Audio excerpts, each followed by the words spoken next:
Tani pak nga të gjitha, qove thirrjet e ministrisë, edhe familjarët, po edhe rreziku nga lufta, tani mblidhen të gjitha së bashku dhe bëhet një shkak i mirë për t'u larguar. Udhëtimi i kthimit ishte i qetë? Udhëtimi mjaft i qetë, thjesht i lodhshëm, pra do pak vështirësi rruge, nuk është se të pengon kush. Pra thjesht të duhet pak vullnet, edhe forcë për të kaluar rrugë të gjata, sepse edhe rrugës kishte rreshje të bora të shumta, sidomos në një pjesët afër kufirit, pra. Edhe një pjesë nga kufiri në kufi me Turqinë. Po, nga Turqia. Edhe kjo është një pikë plus për ata shqiptarë që ndodhen në Iran, për ndryshe nga ata që ndodhen në Gjirin Persik, pra në vendet e Gjirit, sepse ka kufi toksor me Turqinë dhe kush dëshiron mund të largohet pa probleme.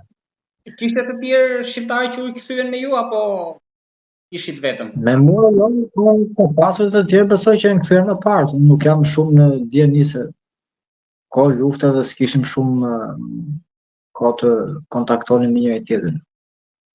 Ka lufte, po atje si atë situatën, se nga brenda pak informacion ka. Tani situata nuk është se ishte aq kritike, sepse nuk ishte luftë. Për ta marrë në garantim në konfliktin 12 ditor, mbaj mend atëherë një nga frazat që më thatë që këtu ka fest, disa dalin jashtë po pinë çaj. Ndërkohë që tani nuk është situata ashtu. Tani ndryshon pak puna sepse po godasin në të vërtetë. Tani të dyja palët po tregojnë forcën reale.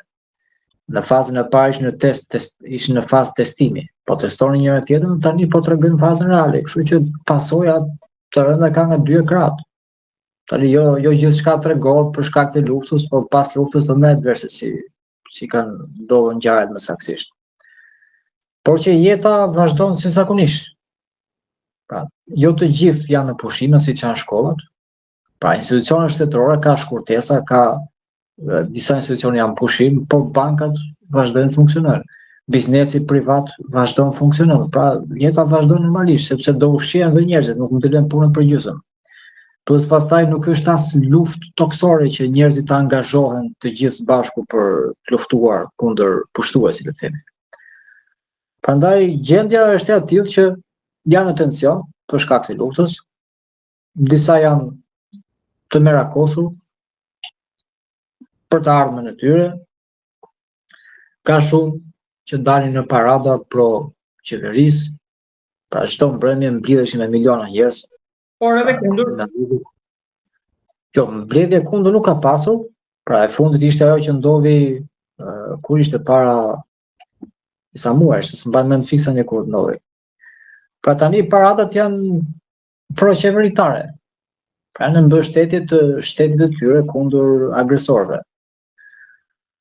Dhe bëhet çdo mbrëmje, tani që lexova dhe lajmet e Iranit, vazhdon pra ende kjo rutinë, pra për çdo mbrëmje iranianët mbledhen, pra siç e kanë thënë më parë që bëjnë atë turin e tyre nëpër rrugët e qytetit, dikush në makinë, dikush në motor, në këmbë, në mënyra të tyre nga më ndryshmet.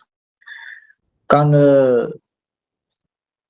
me që është dhe muaj Ramazanit, kanë të tip stacionesh ku shpërndajnë iftar, dhe pas iftarit deri në sahar, pra deri në mëngjes, para se të filloj pra agjërimi, shpërndajnë ushqime nga më ndryshmet, ëmbëlsira, çaj, kafe, sipas mundësive që kanë dhe njerëzit. Pra është një, nëse shikon nga një anë, ndoshta mund edhe të duket si fest, sepse dalin me makina dhe i bien burive me flamët e Iranit, edhe tregojnë solidaritetin e tyre me qeverinë. Po pastaj ka dhe nga ata që janë të prekur nga lufta, që kanë viktima, ata janë në zi.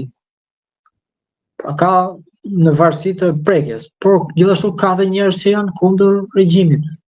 Pra, ke njerëz të ndryshëm. Ke dhe nga ata që edhe kanë kërcyer se u vra lideri suprem i Iranit.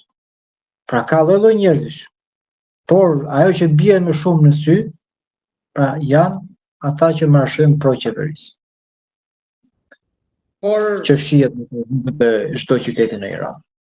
Sa përqind se po flasim për një shtet me 80 ca ka milion banor, sa qytete mund kenë prekur lufta, se nuk besoj se i ka prekur gjitha me goditjet. Pra Teherani, qytete kryesore. Tani më shumë është i prekur Teherani. Pastaj gjatë rrugës që bëra udhëtimin për shkuar në kufi, pyeta dhe banorët e qytetet ku kalova, edhe në pra ato kishte sulme, por më intensive ishin në Teheran, pra nga gjithë qytetet e tjera. Pas Teheranit besoj se është tek Kumi, se edhe në Kum ku jetoj unë filluan shumë sulme ditët e fundit. Edhe për këto ditë që unë kam udhëtuar e larguar nga Irani, nuk kam shumë informacion se ku janë për sulme, sepse edhe nuk tregon gjithçka. Tash për arsye të luftës dhe moralit që duhet të ruhet i njerëzve, mbi gjitha edhe për të mos trembur popullatët. Gjithashtu kjo njëjta gjë ndodh edhe në Izrael, për të mos trembur popullatët, qoftë popullatën e brendshme, qoftë të tjerët që jetojnë jashtë, pra bëhet diçka e tillë, kamuflohet. Kështu që nuk mund të flasim për ndonjë përqindje, sepse edhe në rast se jepen përqindje, nuk jemi të sigurt a janë të vërtetë apo jo. Pra gjithçka do të sqarohet pas luftës, se vetë strategjia e luftës pasaj e ku edhe media futet te këto, bën punën e vet. Që do të jesh i lidhur me njerëz që janë në pushtet, që kanë pushtetin e të dyja palët, që të kesh ndonjë informacion të saktë. Edhe atë ta kesh me dyshim, a është e vërtetë apo jo. Betejë më e madhe tani te ngushtica e Hormuzit po zhvillohet. Aty është betejë dhe po shikojmë deklarata kontradiktore, njëherë thuhet që e kemi në kontroll, njëherë do ta marrim kontroll, njëherë e fituam luftën, pastaj i kërkon ndihmë NATO-s, i kërkon ndihmë Britanisë. Ka lloj çdo ditë, çdo minutë pas minuti ka deklarata të ndryshme kontradiktore me njëra tjetrën. Kështu deri tani, me sa duket, është në kontrollin e iranjanëve. Dhe të vetmet anije që kalojnë janë anije të ruso-kineze.